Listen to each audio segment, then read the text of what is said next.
The rain fell in relentless sheets, washing over the city like it wanted to erase every sin it had seen that day.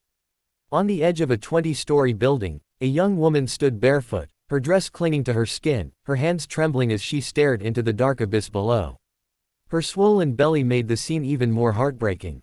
"Please, just one step and it'll all end," she whispered, tears mixing with the rain. Then came a voice, deep, broken, desperate.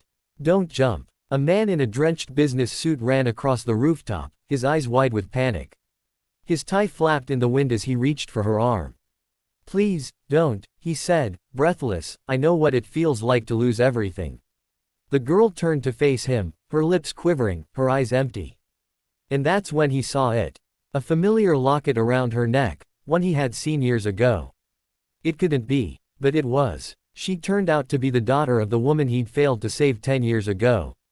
And in that moment, fate brought together two broken souls standing between death and redemption.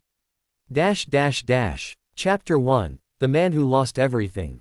Ayan Malik had once been the kind of CEO people admired, charming, visionary, untouchable. His startup, Helios Tech, had exploded into the market like a comet, promising a revolution in sustainable energy. Investors called him a genius, magazines called him the face of the future.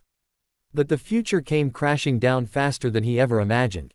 A sudden fire in one of the company's facilities led to the death of 3 workers. Media turned on him overnight.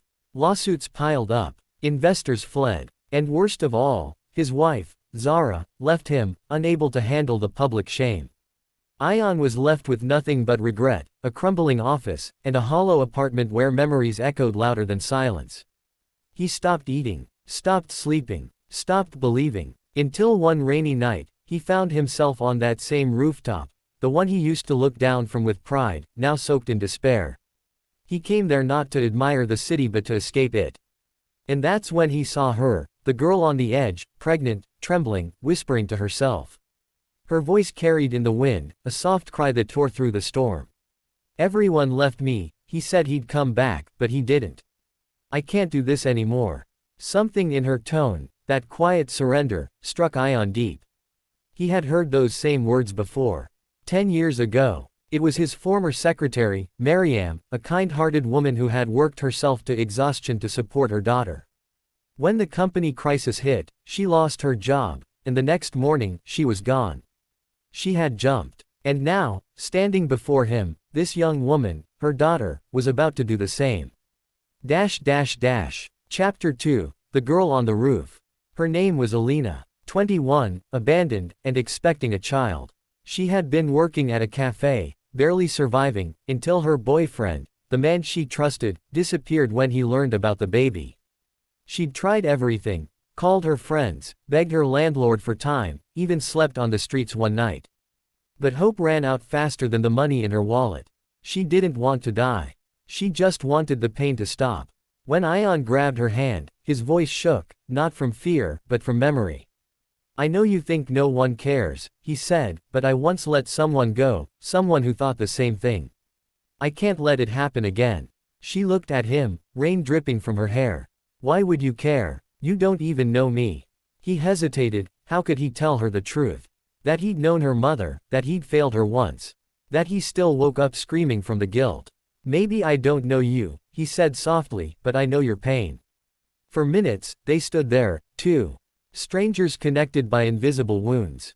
The wind howled, the city lights blurred, and Ayan, still clutching her hand, slowly pulled her away from the edge. She collapsed against him, sobbing. And for the first time in years, Ayan cried too. Days later, he helped her find shelter, in the same apartment where he once lived with his wife. He gave her food, comfort, and hope, though he barely had any for himself. Slowly, Alina began to heal.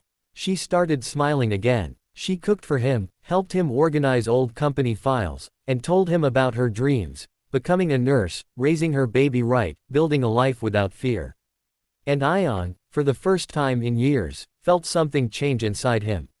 He reopened Helios, not as a tech company, but as a foundation, one that helped single mothers and struggling families. He named it Project Maryam. The night Alina gave birth, she asked him to hold the baby first. "Her name's Hope," she whispered. Ayan smiled, tears glistening in his eyes.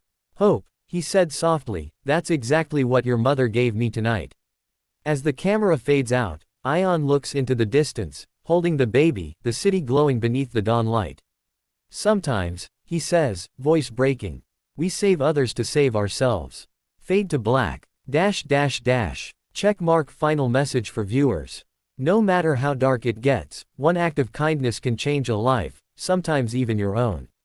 Don't give up. Don't let anyone jump. There's always